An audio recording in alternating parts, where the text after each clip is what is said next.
పెళ్ళైనా పండగైనా వేడుక ఏదైనా పట్టుచీరల ప్రత్యేక వేదిక వారాహి సిల్క్స్.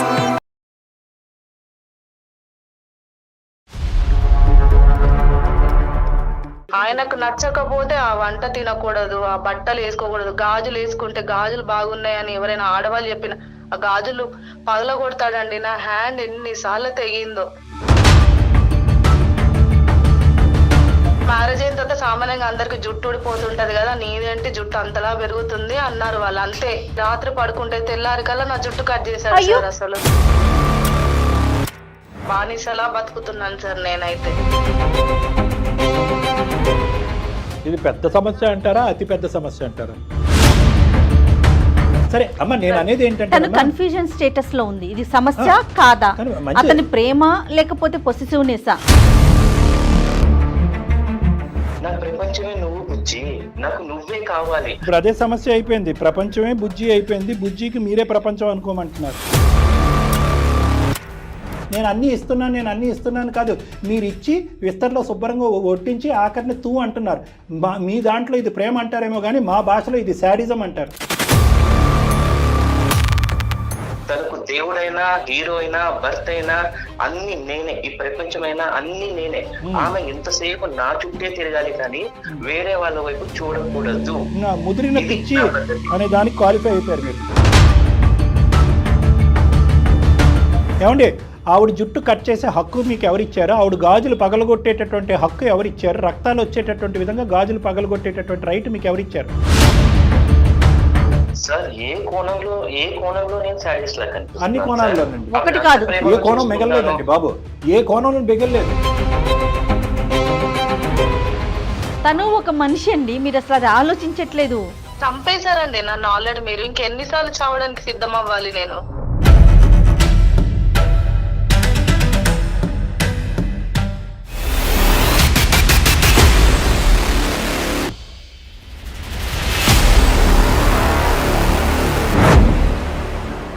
నమస్తే జయ గారు. కళ్యాణ్ గారు, ప్రేమ అనేది ఒక స్టేజ్ వరకు ఓకే, అంతే శృతి మించకూడదు. ఎదుటి వారికి ఇబ్బంది కలిగితే అది ఏ రిలేషన్ అయినా అసలు దాన్ని ముందుకు తీసుకెళ్ళటం చాలా కష్టం. Correct madam. సో ఆ రిలేషన్ ని ఏం చేయాలో తనకి అర్థం కాక మనకి మెయిల్ చేసిందండి గీతాంజలి అనే అమ్మాయి. గీతాంజలి, ఓకే. మరొకసారి కాల్ చేయమంటారు? చేయండి మేడం.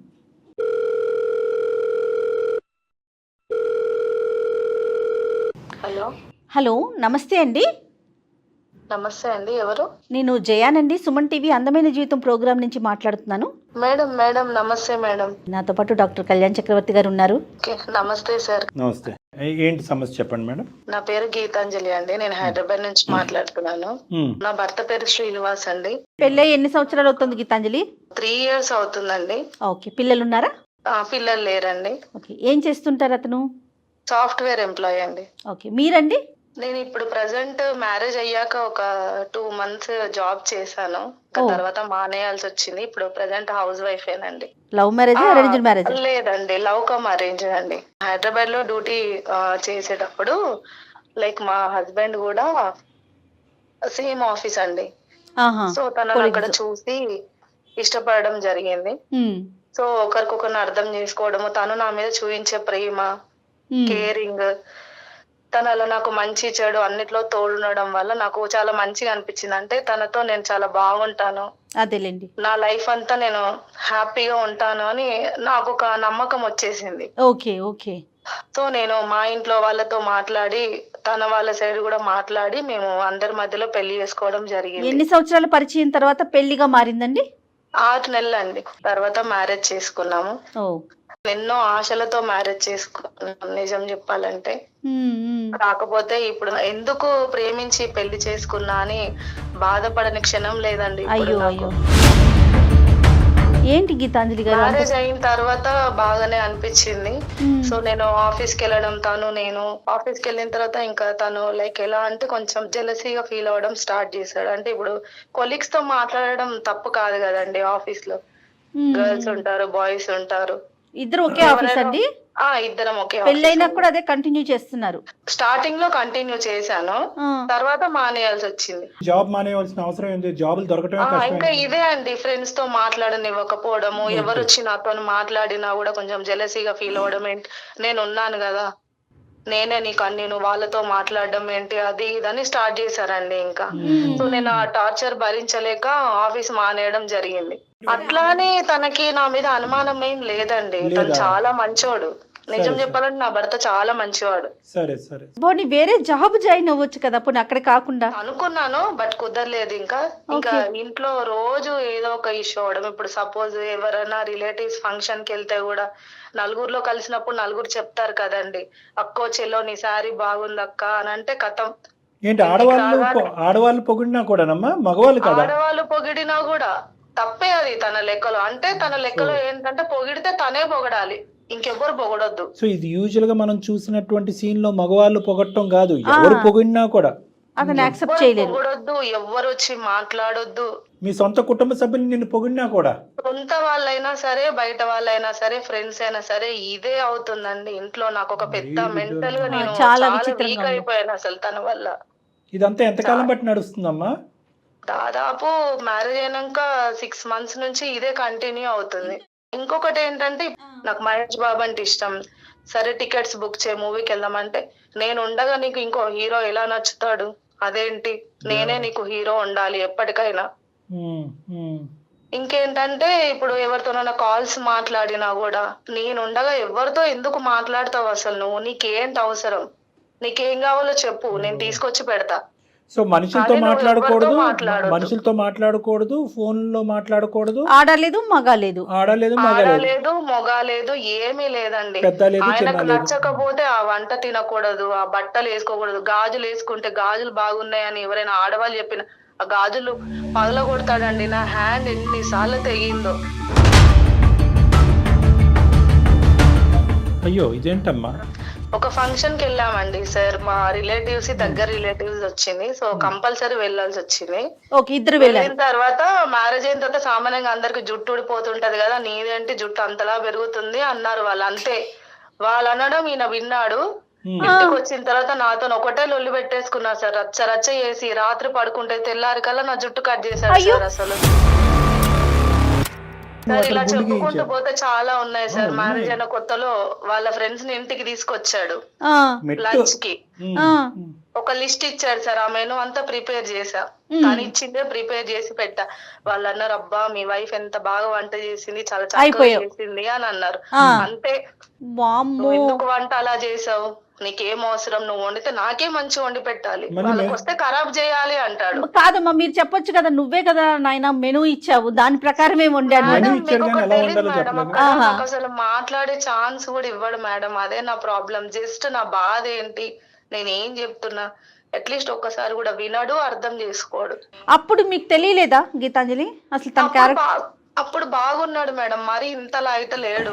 ఇంకొకటి కూడా ఏంటంటే మేబీ ప్రేమలో ఉన్నా కాబట్టి నాకు అట్లా అనిపించిందేమో, కేరింగ్ గా. చాలా కష్టం కదండి. సో ఇది ప్రత్యేకంగా పెద్ద చిన్న ఆడ మగ అంటూ ఏమీ లేదు. ఏజ్డా అదా ఇదా అది కాదు నా సమస్య.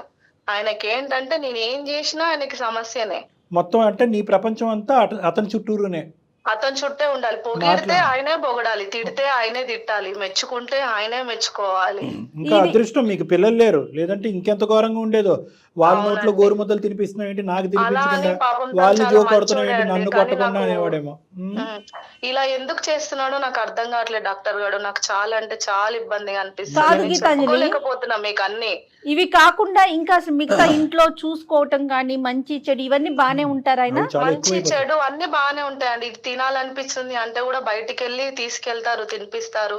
ఇప్పుడు నాకు ఒక డ్రెస్ కావాలి అని నేను అడుగుతాను, షాప్ కి వెళ్తానా, నాకు ఇది కాకుండా ఇది నచ్చింది అని చెప్తాను, కొనిస్తాడు. కానీ ఆ డ్రెస్ నేను ఎక్కడికి వేసుకోవద్దు, తన ముందే వేసుకోవాలి. ఇంకా థర్డ్ పర్సన్ లేరు కదమ్మా నీ జీవితంలో? ఇంకా నాకు ఆయనకు నేను తప్ప. ప్రేమ అనేటటువంటి దానికి కూడా ఒక నిర్వచనం ఉంటుంది. ప్రేమ is not equal to suffocation, ప్రేమ is not equal to sadism. ఇక్కడ సఫికేషన్ కనిపిస్తుంది. సఫికేషన్ అంటే ఏంటి, ఒక గుడ్డ తీసుకుని ముక్కు నోరు మూసేసే అంత పరిస్థితి, అంతకంటే భయంకరమైన పరిస్థితిలో నువ్వు ఉన్నావు. శాడిజం అంటే ఏంటి, నీకు నచ్చంది ఉదయం నుంచి సాయంకాలం వరకు అతను చేస్తున్నాడు, అంటే నువ్వు బయటికి వెళ్ళకూడదు, ఎవరితో మాట్లాడకూడదు, ఎవరితో చూడకూడదు, ఆఖరికి తల్లిదండ్రులతో కూడా మాట్లాడలేనటువంటి దిక్కుతోచనటువంటి పరిస్థితి, రేపొద్దున పిల్లా జల్లా కనాలా వద్దా అనేటటువంటి భయంకరమైన పరిస్థితి. ఏంటమ్మా ఇంతకు మించి ఇంకా ప్రేమ ఉంది అంటున్నారు మళ్ళీ మీరు ఇన్ని భరిస్తూ కూడా. ప్రేమకు నిర్వచనం ఇది కాదు. ఒక టైంలో, ఒక పాయింట్ ఆఫ్ టైం లో నాకు అనిపించింది ఏంటంటే తనకి నేనంటే చాలా ఇష్టం, అది అతి ప్రేమగా మారి దానివల్ల నాకేమన్నా ఇబ్బంది పెడుతున్నాడు. మేమందరం అమ్మ మన సమాజంలో అందరూ ఏదో సమయం సందర్భంలో ప్రేమించబడతారు, ప్రేమిస్తారు. మా అందరికీ ప్రేమ అంటే నిర్వచనం ఏంటో తెలుసు. ఎటొచ్చి నువ్వు చాలా ఇమ్మెచ్యూర్గా ఉన్నావు, ప్రేమ అనే దానికి నిర్వచనం అనేది నీకు తెలీదు. మీ అమ్మా నాన్న నిన్ను చిన్నప్పటి నుంచి ఎలా అయితే పెంచి పెద్ద చేశారో దాన్ని ప్రేమ అంటారు. ప్రేమ అంటే స్వేచ్ఛ, ప్రేమ అంటే కనుక జైలు కాదు. భార్య అంటే భార్యనేనా, బానిసలా బతుకుతున్నాను సార్ నేనైతే. రెండు మీరే చెప్తున్నారు. అది మాకు అందరికీ అర్థమైంది. అంటే నువ్వు ఆ డైలమా కన్ఫ్యూజన్ లో ఉన్నావు కాబట్టి మా వరకు వచ్చారు. మరి ఇది మీ అమ్మ నాన్నలతో చెప్పుకున్నాయి నరకం? లేదండి, అసలు ఇవి చెప్పుకునేలాగా కూడా అనిపించట్లేదు డాక్టర్ గారు. ఎందుకంటే పెద్ద పెద్ద సమస్య ఇప్పుడు నోరెత్తి చెప్పుకోగలను. ఇప్పుడు పెద్ద సమస్య అంటారా, అతి పెద్ద సమస్య అంటారా? సరే అమ్మ, నేను అనేది ఏంటంటే కన్ఫ్యూజన్ స్టేటస్ లో ఉంది. ఇది సమస్య కాదా, అతని ప్రేమ లేకపోతే పొసెసివ్నెస్ అంతేనా గీతాంజలి? అంటే దానికి కూడా ఒక రీజన్ ఉంది మేడం. నాకేం తక్కువ చేయకుండా చూసుకుంటున్నాడు కదా. ఏం తక్కువ అమ్మా, ఇష్టం ఉందో అంతే ఉంది కదా. విస్తర్లో అన్నం అంతా వడ్డించి ఆఖర్లో తూ అంటున్నాడు. ఏంటి తనకి చెప్పి చెప్పి చెప్పి చెప్పి ఇంకా నాకు నా వల్ల అవ్వలేదు. ఇంకా చెప్పి చెప్పి చెప్పి కాదు మేడం, మెయిల్ చేయాల్సి వచ్చింది. అది కరెక్టే. మాకు మెయిల్ చేసినందుకు చాలా సంతోషం. ఈ మెయిల్ ఇంతకు ముందు వచ్చినా కూడా చాలా బాగుండేది. ఒక 6 నెలల జీవితం, 1 సంవత్సరం జీవితం నీకు ఉండేది. నేను అనేది ఒకటేనమ్మా, ఇక్కడ మీరు వ్యవహరించేటటువంటి శైలిని కూడా ఒకసారి ప్రశ్నించుకోండి. కర్ర ఎరగకూడదు, పాము చావకూడదు అంటే ఇక్కడ అవ్వదు. అతనికి నొప్పి కలగకుండా, అతనికి బుద్ధి రావాలి, అతను బాధపడకుండా, పరువు పోకుండా దీన్ని రెక్టిఫై చేయాలంటే అవ్వదు. మీ అమ్మ నాన్నకి చెప్పట్లేదు, మీ ఇద్దరి మధ్యన ఉండే కామన్ ఫ్రెండ్స్కి తెలియట్లేదు, వాళ్ళ అమ్మ నాన్నకి చెప్పట్లేదు. ఇది మీరే భరిస్తున్నారు. దీన్ని ప్రేమ అనేటటువంటి విధంగా చిత్రీకరించి రోజులు నెలలు అవుతున్నాయి, నెల సంవత్సరాలు అయిపోతున్నాయి. ఇంకెప్పుడు ఆనందంగా ఉంటారు, ఇంకెప్పుడు భవిష్యత్తు. కన్ఫ్యూజన్ అనేది కరెక్ట్ మాటే మేడం చెప్పినట్టుగా. ఎంతకాలం కన్ఫ్యూజన్?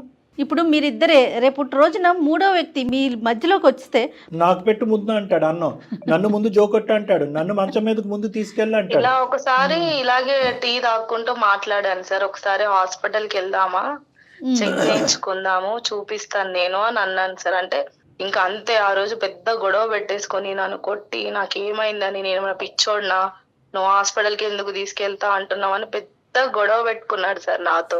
నీ ప్రేమ లేదు, దోమ లేదు, నీకు ఒక దండంరా, నువ్వు మారేంత వరకు, హాస్పిటల్కి వెళ్ళేంత వరకు, ట్రీట్మెంట్ తీసుకునేంత వరకు నీ ముక్కు మొహం నేను చూడను అని చెప్పి 1 సంవత్సరం, సంవత్సరంన్నర క్రితం వచ్చేస్తుంటే భరించేదే భార్య కదా అనేటటువంటి దానికి నిర్వచనం మారిపోయి ఉండేది.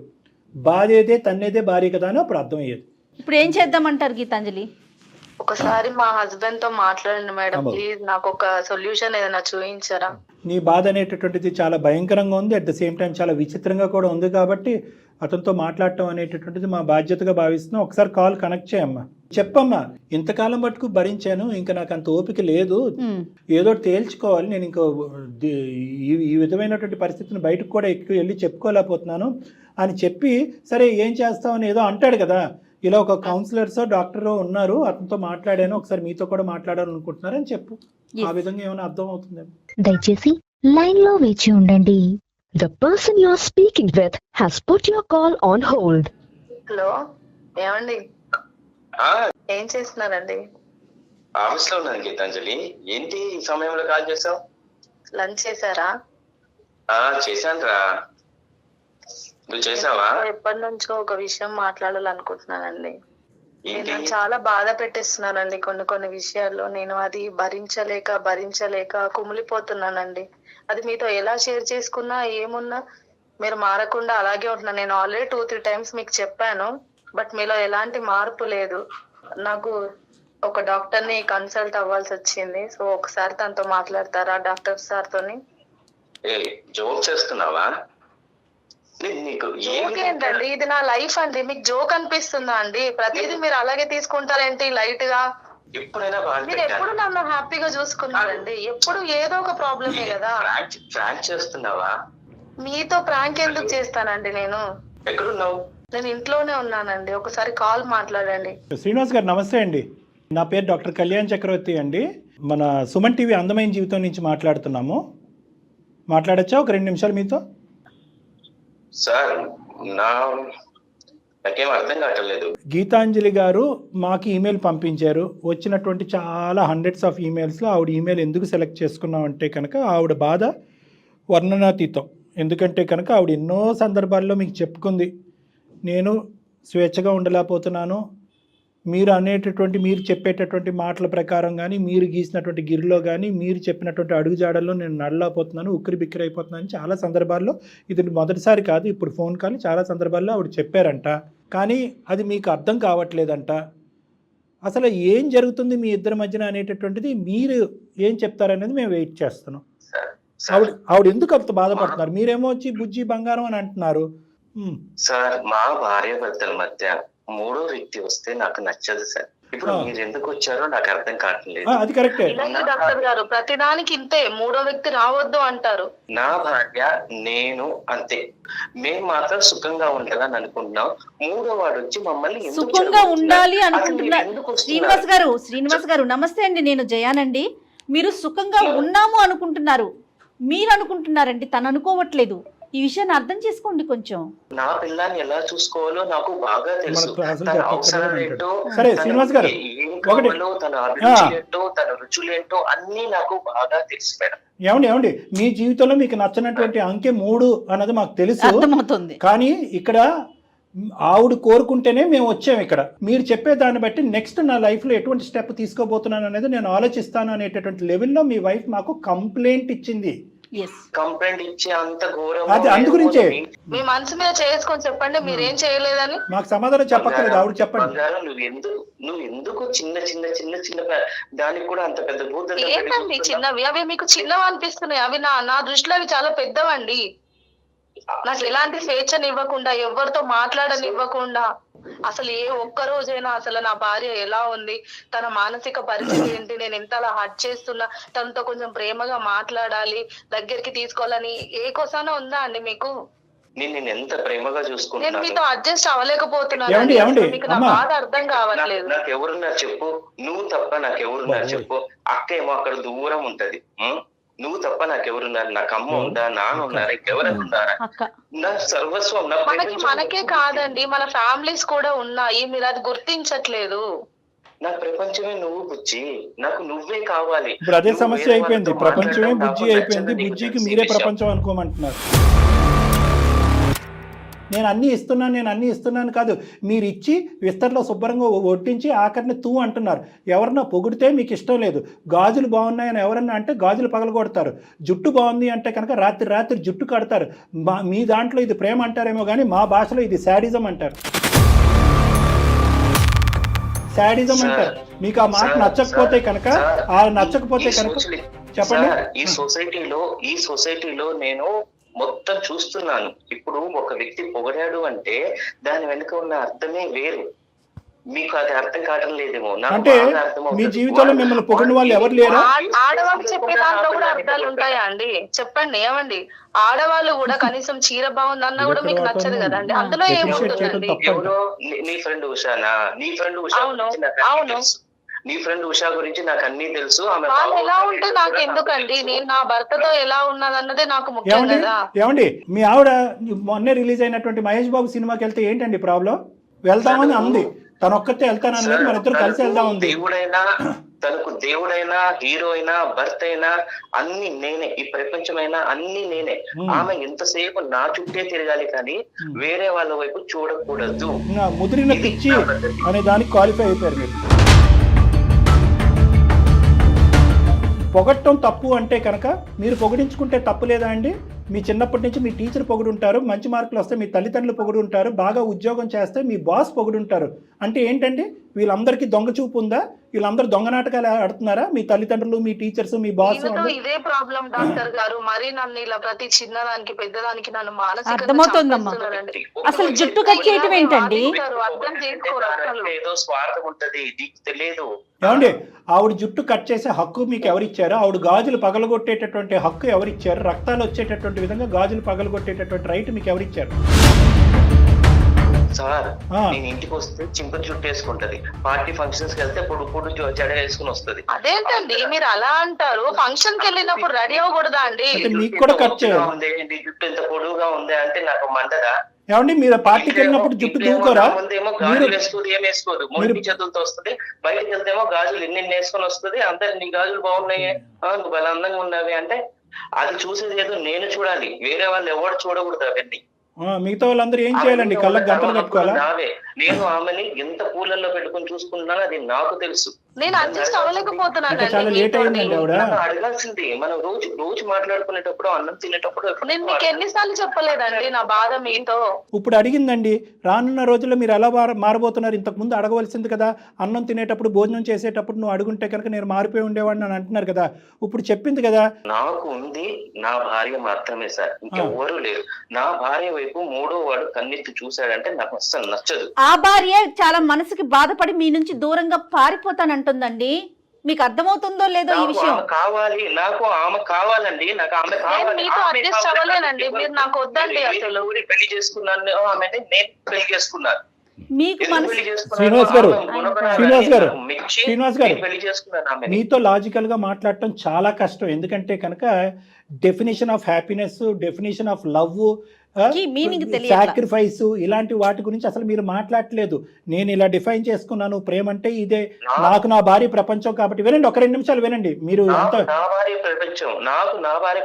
శ్రీనివాస్ గారు, ఒక అన్నం ఉడికిందో లేదో ఒక మెతుకు తింటే చాలు, మీరు ఏంటి అనేటటువంటిది మాకు పూర్తి స్థాయిలో అర్థమైంది. మీరు గిరిగీసుకున్నటువంటి దాంట్లోనే మీరు నిలబడాలి అని అనుకుంటున్నారు. నాకు నా భార్య ప్రపంచం, నాకు భార్య ప్రపంచం అనుకుంటుంది. కానీ నీ భార్య మాత్రం ఒక దురదృష్టకరమైనటువంటి వార్త మీకు ఇప్పుడు చెప్పబోతున్నాను, బ్రేకింగ్ న్యూస్. ఆ అమ్మాయి స్వేచ్ఛగా అందరిలాగే బతకాలి అని అనుకుంటుంది. మనుషులు బయట తిరిగినంత మాత్రాన, నలుగురితో మాట్లాడినంత మాత్రాన, 4 పనులు చేసుకున్నంత మాత్రాన, వీళ్ళు వేరే వాళ్ళని పొగిడి వాళ్ళు వీళ్ళని పొగిడినంత మాత్రాన క్యారెక్టర్లు బ్యాడ్ అవ్వండి. మీకు దురదృష్టకరమైన పరిస్థితులు ఏమైనా మీ చిన్నతనంలో మీకు ఏర్పడి ఉంటాయి. జరగకుండా సంఘటనలు ఏమన్నా కూడా విచిత్రమైన సంఘటనలు జరుగుంటాయి. కాబట్టి మీ మైండ్ కంప్లీట్గా విషపూరితమైపోయింది. మీరు మానవ జాతినే నమ్మేటటువంటి పరిస్థితిలో లేరు. మీరిద్దరూ కలిపి 3 సంవత్సరాల్లో చేసిన మంచి పని ఏదన్నా ఉంది అంటే పిల్లలు కనకపోవటం. ఎందుకంటే కనుక ఆ పిల్లలు కూడా ఒక అనుమానాస్పదమైనటువంటి, స్వార్థపూరితమైనటువంటి ప్రేమ అంటే నా చుట్టూరు మనుషులు తిప్పుకోవాలి, నేను తప్ప ఇంకో ప్రపంచం లేడు, నేనే దేవుణ్ణి, నేనే రాముణ్ణి, నేనే భీముణ్ణి అనుకునేటటువంటి స్వార్థపూరితమైనటువంటి శాడిజం ఇది. ఈ వాతావరణాన్ని పిల్లలు చూడకపోవటం అనేది మీరు చేసుకున్నటువంటి పూర్వజన్మ. బహుశా నాకు ఇంకొక ఆలోచన కూడా ఉంది. మా మధ్యన మూడో మనిషి ఉండకూడదు అంటే కనుక మీరు పిల్లలు వద్దు అని ముందే ఫిక్స్ అవటం వల్ల ఈ 3-4 సంవత్సరాల్లో మీకు పిల్లలు లేరు అని అనుకుంటున్నాను. ఏమో ఇది కూడా నాకు తెలియదు గీతాంజలి. ఒక 4-5 పాయింట్లు చెప్పాను నా కౌన్సిలింగ్లో. ఎందుకంటే మీకు ఒక కనువిప్పు కలగాలి అని చెప్పాను. రబ్బర్ బ్యాండ్ అనేటటువంటిది అలా సాగదీసినంత మాత్రం సాగిపోదు, ఎక్కడో చాట తెగుతుంది. ఈ అమ్మాయి భరించినంతకాలం మీకు ఫోన్ కాల్ కలపక ముందే ఈ అమ్మాయికి ఫస్ట్ మేము బుద్ధి చెప్పాం. అమ్మ, నీకు నచ్చినటువంటి దాని దగ్గర బ్రేక్ చేయటంలో ఎటువంటి తప్పు లేదు. ఇది ప్రేమ అని అతను డిఫైన్ చేసినంత మాత్రాన అదే ప్రేమ అని చెప్పి నువ్వు స్వీకరించడం అనేటటువంటిది తప్పు. నీకు నువ్వుగానే అతను ఇది ప్రేమ అంటే కనుక దాన్ని నువ్వు స్వీకరిస్తూ అదే ప్రేమగా నువ్వు స్వీకరించడం వల్లే అతను ఇంకా మెట్టు ఎక్కుపోతూ నీ చుట్టూరుని ఒక ఏదంటారు ఒక జైలు వాతావరణం క్రియేట్ చేశాడని చెప్పాం. ఈరోజు ఆ అమ్మాయి ఇప్పుడు క్లియర్ కట్గా అంటుంది. ఏమని అంటుందంటే, నేను ఇంకా భరించలేను, మీలో మార్పు వస్తుందా రాదా, మార్పు రానటువంటి పక్షంలో నా దారి ఏదో నేను చూసుకుంటానని అంటుంది. అంతేనా గీత? నీ మాటగా మేము ఈ మాట అనొచ్చా? అవును సార్, అంతే సార్. మార్పు వస్తే అతనికి నువ్వు భార్య, నువ్వు అమ్మాయికి భర్త. సార్ ఏ కోణంలో నేను సాటిస్ఫై కనిపిస్తున్నాను? అన్ని కోణాల్లోనండి, ఒకటి కాదు. ఏ కోణం మిగలలేదండి బాబు, ఏ కోణంలో మిగలలేదు. జస్ట్ అవ్వలేనండి, నేను మీతో ఉండలేనండి, వద్దండి నాకు. గీతాంజలి, నువ్వు నాకు కావాలి బాబు. కావాలంటే మనుషులు ఉండరు. అదే అన్న వస్తువా? నేను చాలా వెయిట్ చేశానండి, మీకు చాలా చెప్పి చూసాను. మీరు మారితే నా లైఫ్ బాగుంటుందని నేను మీకోసం ఎన్నో కలలు కన్నానండి. నాకు నువ్వు తప్ప ఈ ప్రపంచమే లేదు గీతాంజలి, నాకు నువ్వు కావాలి. నువ్వు ఇలా వాళ్ళ దగ్గరికి వెళ్ళి ఇలా కంప్లైంట్ చేస్తే బాగోదు. శ్రీనివాస్ గారు, బాగుంటుందా బాగుండదా అనేటటువంటి నిర్ణయాధికారం మీకు లేదు. ఆ అమ్మాయి చాలా అనుభవించింది, చాలా అవకాశాలు ఇచ్చింది. బంత ఆ అమ్మాయి కోర్టులో ఉంది. ఈరోజు నిర్ణయం ఆ అమ్మాయి చేతిలో ఉంది. నువ్వు కావాలి అంటే కనుక ఇప్పటికే చాలా దగ్గరగా వచ్చింది. ఇప్పుడు తీసుకున్నటువంటి నిర్ణయం ఆ అమ్మాయి ఎప్పుడో తీసుకుని ఉంటే కనుక ఆ అమ్మాయి జీవితంలో 2-3 సంవత్సరాలు మిగిలిండేవి. 2 అస్త్రాలు ఉన్నాయి ఇక్కడ. వింటే మీ జీవితం బాగుంటుంది, మీరు అబ్బా అని ప్రేమించేటటువంటి గీత మీతో పాటు ఉంటుంది. లేనటువంటి పక్షంలో మీది ఒంటరి జీవితం, ఆ అమ్మాయి స్వేచ్ఛాయుతమైనటువంటి జీవితం. ఇది 100% గ్యారంటీ నేను చెప్తున్నాను. దీనికి రెండు దారులు. ఒకటి, నేను ఇంతే ఉంటాను, నా ప్రేమ అంతే, ఇంతే, నా చుట్టూరేనే నీ ప్రేమ అనేటటువంటి అడిగే హక్కు అధికారం మీకు లేదు. ప్రేమ అంటే కనుక నలుగురికి పాలు పంచిచ్చేటటువంటిది, నలుగురి మధ్యన స్వేచ్ఛగా బతికేటటువంటిది ప్రేమ. అలా లేనటువంటి పక్షంలో మీరు అది ప్రేమ అని డిఫైన్ చేయడానికి వీల్లేదు. ఆ డెఫినేషన్ని మీరు ఇమీడియట్గా మార్చుకోవాలి. నెంబర్ 1. లేదు నేను మారను, నాకు అర్థం కాదంటే కనుక నాలాంటి పెద్దవాళ్ళు ఉంటారు, సైకాట్రిస్టులు ఉంటారు, లేదంటే కౌన్సిలర్లు ఉంటారు, మీ మనస్తత్వంలో ఎటువంటి లోపాలు ఉంటాయి అనేటటువంటి వివరించడానికి ఉంటారు. అటువంటిది వినేటటువంటి ఓపిక మీకు ఉంటే కనుక దయచేసి నా గడప వరకు రండి, నేను మిమ్మల్ని మార్చి వెనక్కి పంపిస్తాను. లేనటువంటి పక్షంలో నేనే రాజు, నేనే దేవుణ్ణి అనుకునేటటువంటి మీరు అదే అహంకార వాతావరణంలో మీ శ్రేయస్ జీవితం అంతా గడిపేయచ్చు. ఆ అమ్మాయి మాత్రం మీతో ఉండాలని అనుకోవట్లేదు. మార్పు ఉండదా? సార్ గీతాంజలి నాతో ఉండాలి సార్. సరే సార్, మీరు ఏం చెప్తే మేము అది చేస్తాం. పర్ఫెక్ట్. మేము కాదు మీరు గీతాంజలి వదిలి వెళ్తే మాత్రం నేను ఉండలేదు. Super, very good. రైట్. ఇప్పుడు దారిలోకి వచ్చారు. మీ ప్రేమ కరెక్ట్ అయినటువంటి ప్రేమ, స్వచ్ఛమైనటువంటి ప్రేమ, స్వార్థపూరితమైనటువంటి ప్రేమ, ఏ కోణంలోంచి శాడిజం అంటారు డాక్టర్ గారు అనే ప్రశ్న మీ జీవితంలో మీరు వినకూడదంటే అదే కొంతకాలం నేను నిన్ను ప్రేమిస్తున్నాను, నువ్వే నా ప్రేమ అనేటటువంటి పదాలు కొంతకాలం వాడకండి. అవి మన ఇద్దరం కూర్చుని అసలు ప్రేమ అంటే ఏంటి అనేటటువంటిది మీ చిన్నతనం నుంచి ఇప్పటి వరకు మనం మాట్లాడుకోవాల్సినటువంటి అవసరం ఉంది. ఎక్కడో మీకు తగిలినటువంటి ఒక గాయం అయితే చిన్నప్పటి నుంచి తగిలింది, ఎవరో అయితే కనుక మీరు మోసం చేశారు, ఎక్కడో ఏదో మీరు పోగొట్టుకున్నారు. దానివల్ల విపరీతమైనటువంటి ఇన్సెక్యూరిటీ, అభద్రత అనేటటువంటిది మీరు మానసికంగా క్రియేట్ అయ్యింది. ఇది ఒక మానసిక పరమైనటువంటి పరివర్తన. ఈ అభద్రతలో కూడినటువంటిదే ఏంటంటే కనుక మీరు పట్టిందే ఉడుం పట్లాగా అమ్మాయిని పట్టేశారు. నాకు వచ్చినటువంటి ప్రేమ ఏం పోతాదో, ఎక్కడ పోతాదో అనే అభద్రత మీలో క్రియేట్ అవటం వల్ల ఆ అమ్మాయిని ఉక్కిరి బిక్కిరి చేసి చచ్చిపోయే విధంగా చేస్తున్నారు మీరు. కాబట్టి కాపాడుకోవట్లేదండి, అది ఆ అమ్మాయి అనాలి. ఇప్పుడు మీకు అర్థం కానిది ఏంటంటే ఆ అమ్మాయి ఆన్సర్ కూడా మీరు చెప్పేయకూడదు. తను ఒక మనిషి అండి, మీరు అసలు అది ఆలోచించట్లేదు. ఇప్పుడే అడగండి, మా ఎదురుగుంటే ఒకే ఒక మాట అడిగితే కనుక మనం ఫోన్ పెట్టేద్దాం. చెప్పు గీతాంజలి, వాళ్ళు చెప్పేది నిజమా, నేను చెప్పేది నిజమా? చంపేశారండి నన్ను ఆల్రెడీ. మీరు ఇంకెన్నిసార్లు చావడానికి సిద్ధం అవ్వాలి నేను?